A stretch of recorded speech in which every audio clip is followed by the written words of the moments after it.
Good morning and welcome to Rose Red Homestead. It is Wednesday and we're going to give you a recounting of what we picked up at St. George City Market when we were there on Saturday. And so you may remember that we picked up some apricots and some cherries for eating. Well, I can't show them to you because they're gone. I got a bunch of carrots there in the refrigerator ready for this week's recipes. But the two big things that I got were 8 pounds of pickling cucumbers and this little bag of mushrooms. We discovered a wonderful mushroom grower and we talked to him for quite a while. Dax was his name. And we are going to feature on Friday how we are going to use. I purposely bought dehydrated mushrooms because I wanted to see how well they rehydrate, and then we're going to use them in a dish. So these are golden oyster mushrooms. So I'm going to put the link to his Facebook page as well as his phone number down below this video, and he has some marvelous videos up on his Facebook page that will show you how he grows some of his mushrooms. We got so excited about it that I called him and asked if we could pick up some more, and so we met yesterday and I picked up some things that I'm really excited about.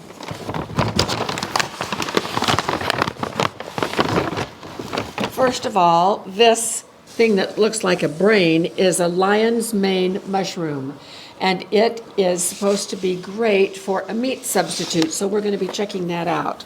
And then they brought us a little surprise, and this is a stem or a bunch, I don't know what you call it, of these are golden oyster mushrooms. These are blue oyster mushrooms. And so we'll be figuring out something to do with these as well. So this is coming Friday. What we are going to be doing today is the cucumbers. So I bought 8 pounds of cucumbers and they are in these buckets. In spite of the fact that this says garbanzo beans, right now it is pickles. So let's talk about pickles for just a moment. We are going to be doing quick fresh pack pickles today. And as I looked over the internet and looked at actually dozens of sites, most people do their pickles this way. This is not fermentation. This is brining. We're going to brine the pickles. We have brined them overnight, and I'll get to that in just a moment. The recipe that we are going to be using is right from the National Center for Home Food Preservation, collaboration between USDA and the University of Georgia. And I will put the link to this plus a couple of other links for pickles that I found to be very, very useful.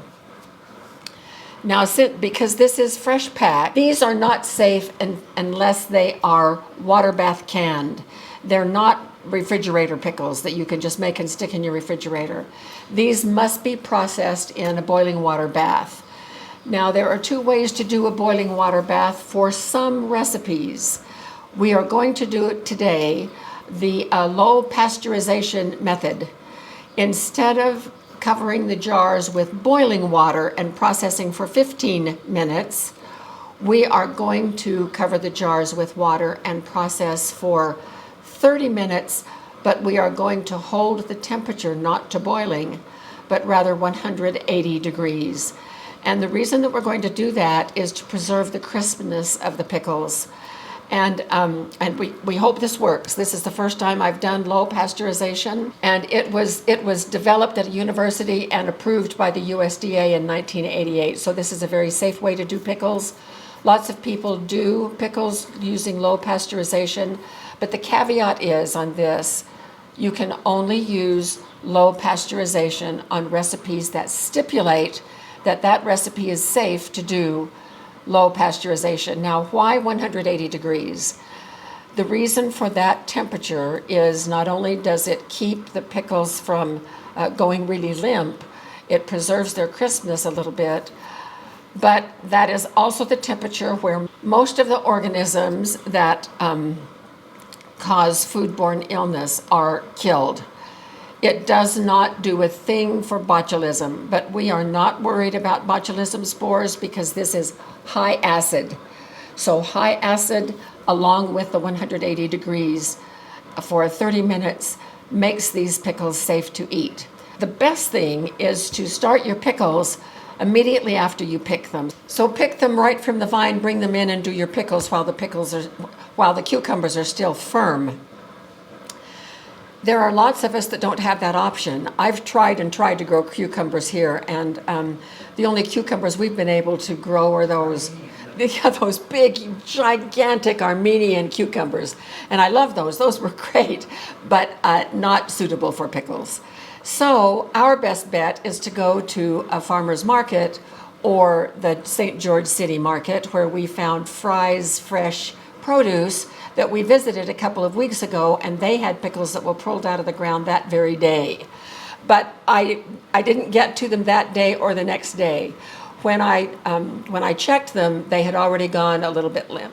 So to get them firmed up again, I put them in these buckets with ice water in the refrigerator overnight. And boy, that firmed them up just fine. And then last night we started the process of doing our pickles. The first step for brining pickles and doing this fresh pack is to, of course, brine them. So that's why they are in this bucket. Now, in here I have a plate holding the cucumbers down. And I'm not sure if you can see this very well. And since these have been in the brine now for 12 hours, now the brine was 2 gallons of water and 3/4 of a cup of canning and pickling salt. You do not want to use regular salt. If you are new to pickling, you need to use canning and pickling salt. It does not have the anti-caking chemical mixed in with it, and so your brine is going to be clearer in the jars. I'm going to do slices and spears today, but the first thing that we are going to do is to mix up the pickling mixture.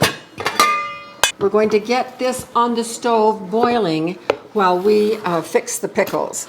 And so I need 1.5 quarts of white distilled vinegar, and I have checked the label to be sure that it has 5% acidity, because that is really important. So there's 1 quart plus 2 cups. And then 2 quarts of water.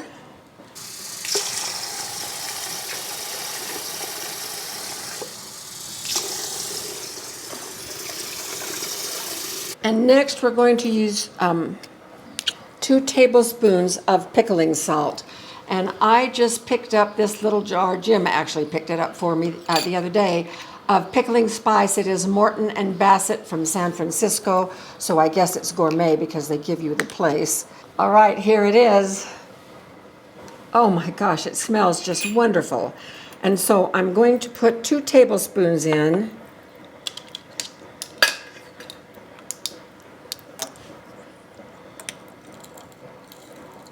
And I have it just in this little tea leaf immersion.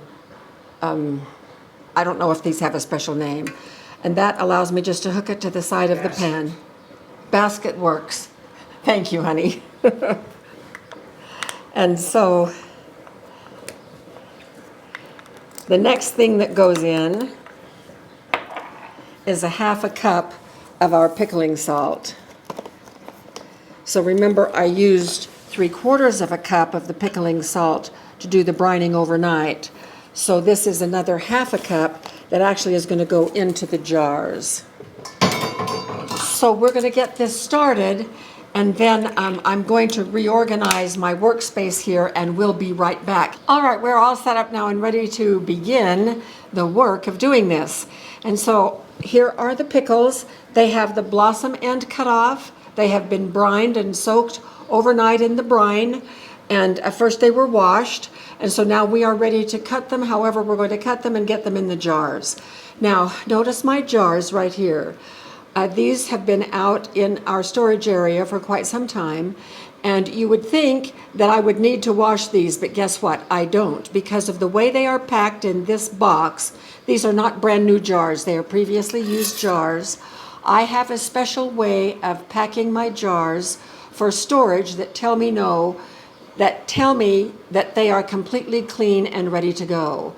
And I'm going to put the link to that video at the end of this video, so if you're interested in my method, you can just take a look. So I'm going to pull out 4 jars, and I'm going to take these lids off because they are previously used. Now I've pulled out 4 because I'm going to be doing 4 right here. This is my sous vide setup. To do low temperature pasteurization, you fill your canner, or in this case, my bowl, my container that I do sous vide in, half full of water, and bring it up to about 140 degrees. The beauty with doing it sous vide is that this little sous vide wand right here circulates the water and manages the temperature and holds it. Put the jars in when the temperature is 140. And we then are sure that we add more hot water to cover the jars at least an inch, and then we bring that temperature up to 180. And then that is when we start our processing. So I'm just going to have these. I'm going to do both slices and spears. And we leave a ½ inch headspace. Those are just a little bit too long.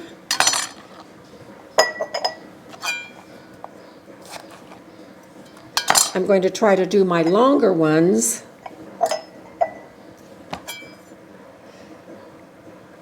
as slices. So I'm going to take a couple of slices off these and start a new jar, and then leave the stems on. For what reason, I don't know, but that's what the directions say.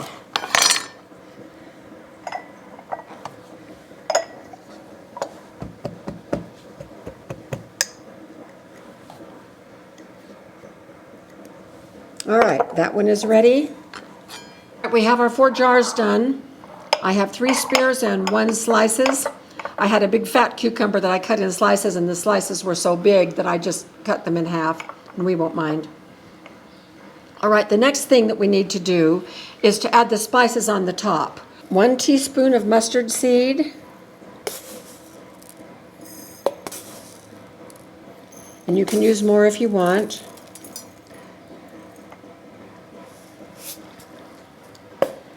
A tablespoon, if you don't have fresh dill, which I don't, then a tablespoon of dill seed is what I use. You could use a tablespoon and a half, but for that other half, I'm going to put in some weed because I like the way that it looks in the jars.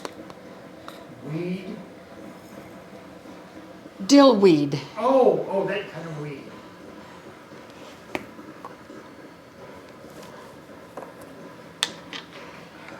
And so I'm going to come back then and put a teaspoon of dry dill weed, Jim, on the top. And on these 4, I'm going to add just a quarter of a teaspoon of, I've got some dried minced garlic. And you can put a fresh piece of garlic in there, a fresh clove if you want to. Then the next thing is for us to cover these with boiling water up to about a ½ inch. So our liquid mixture is done. I double-checked the recipe and I had not put in 1/4 cup of sugar, so I did add that. So we're ready now to cover our pickles.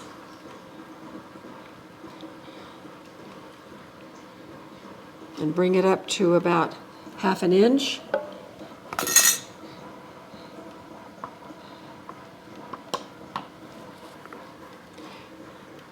Ooh, it smells really, really good.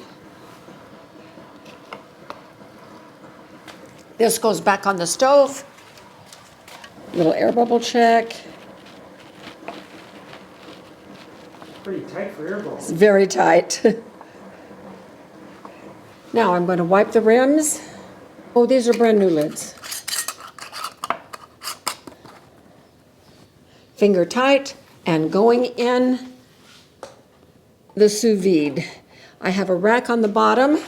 You may be able to see that. Yes.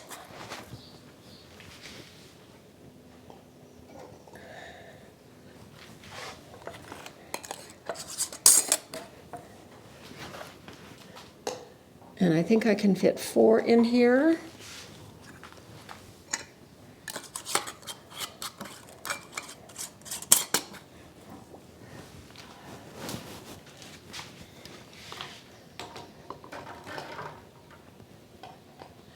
And I'm now going to change the temperature to make it up to 180 and turn it on. And we're going to add some more hot water. This was just boiling on the stove, so I'm going to be very careful. Watch the temperature as I add this boiling water to be sure. Right now it's 140.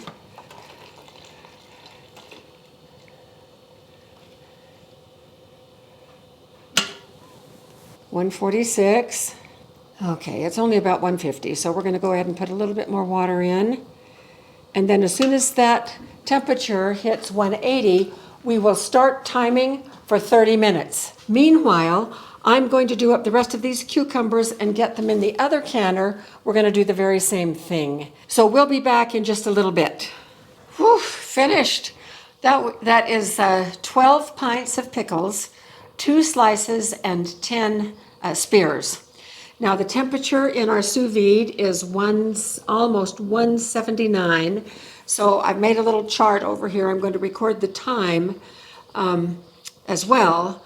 I can set the time here, but I also want to just do a little analog. Then over here, I have our jars. I've just put the last of them in. Let's go check them out. Our temperature now is 155 and climbing a little bit, but the water is not over the jars. So I'm going to add some hot water as the instructions indicate. Make sure we have about 1 inch over the top. That's pretty good. I don't want to heat it up super fast because if it then overshoots the 85, and our target is between 180 and 185, so if it overshoots 185, that means I risk having the pickles get a little soggy. All right, so we're checking the sous vide. Look how close it is. 179.8. So when it actually hits 180, right there, the time is 11:17. And so at 11:47, this one will be finished and we'll be able to take them out. So part of the idea of heating this up slowly is so that the pickles will completely heat as well, because they were pretty much room temperature when I put them in. We'll be back when this batch is finished and we'll pull it out. Well, we are at the end of our first batch, so we can take them out. And the second batch, oh my gosh, look how gorgeous those look. Woohoo! And these 2 batches could not have timed it better had it been scripted, because the other one just barely got up to 180. So I just started it for 30 minutes. I can tell you that I'm having a more challenging time on the temperature with the one on the stove. The canner is a little bit more challenging on the temperature. I have an induction range, and the range is from 0 to 9 with half marks in between each, and of course 180, the optimum, is right between 6.5 and 7. One is a little too cool, the other is a little too hot, so I have to keep moving between them.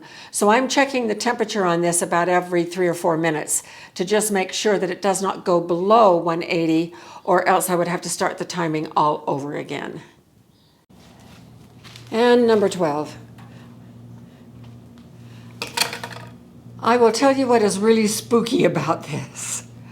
Every time I looked at that canner, knowing that it was processing and I didn't see the boiling water over the top, but the water was just flat and not bubbling, it was very spooky. It just went so much against my training. But It held temperature between 180 and 184 for the whole time. And I was even able to turn it down to 5.5 to control it just a little bit better. So we're going to leave these to cool for the rest of the afternoon. And as soon as one on the front row, these came out a half an hour ago. They're cool. Well, they're still hot. I'm going to put one in the fridge. I just like cold pickles. I'll put one in the fridge and we'll come back later this afternoon. So this has been quite an adventure. First time doing low pasteurization. And a couple of, just by review, things to remember is that you will notice that if you print out the recipe that I'm giving you the link for, that is the USDA, University of Georgia recipe, you will notice that down at the bottom of the instructions it says that you may use low pasteurization, and it highlights a link. If you click on that link, and you'll have to scroll through a bunch of ridiculous stuff and come down to where it says low pasteurization, there's a paragraph there. But what the paragraph says is, fill your canner half full, get the water up to 140, put your jars in, fill it with hot water up to an inch above the jars, and then slowly bring it up to temperature to 180, and then do it for 30 minutes. Now, if you do a regular water bath can where it's boiling over the top, then you only have to process for 15 minutes. But your pickles may run the risk of being just a little bit more limp. So we're going to see how this works, and we'll see you later today. All 12 of these sealed. It took a little bit longer than traditional canning, the traditional water bath. So give them some time to seal all the way. I put this one in the refrigerator. It's been in the refrigerator probably about 5 hours. So we're going to go ahead and open this up and just give it a little taste. See how we did. See if we maintained crispiness. Well, it smells like dill.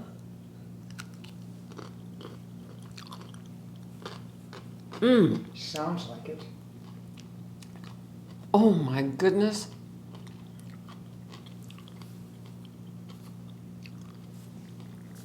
These are the best pickles I've ever eaten. Holy cow. Oh, they're good. And very crispy. They stayed nice and crisp. So that is just absolutely great. Well, I'm thrilled with this. The weed is making kind of a mess in here. Excuse me, Jim. The dill weed is making kind of a mess in the jars. Yeah, otherwise that could really be problematic. And I'm not sure I'll use the dill weed again, but boy, it's good. They're very, very tangy and delicious.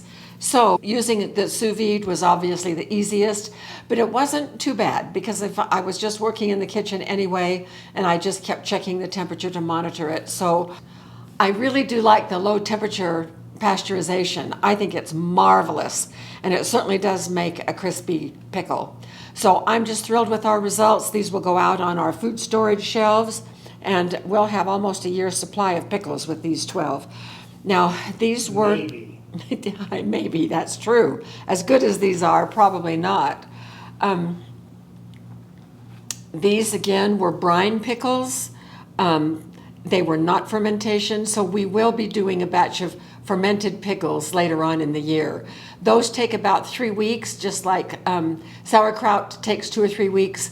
So we'll do that, and then we'll taste the difference and see which we like the best. So thank you so much for being with us. People have been requesting that we do pickles for a couple of years, and so we have finally done it. And so we'll look forward to doing fermented pickles in the future. Thank you so much for being part of our community. We appreciate you so very much. Leave us a comment. Tell us a little bit about your own pickling adventures, and we will see you very soon for more videos.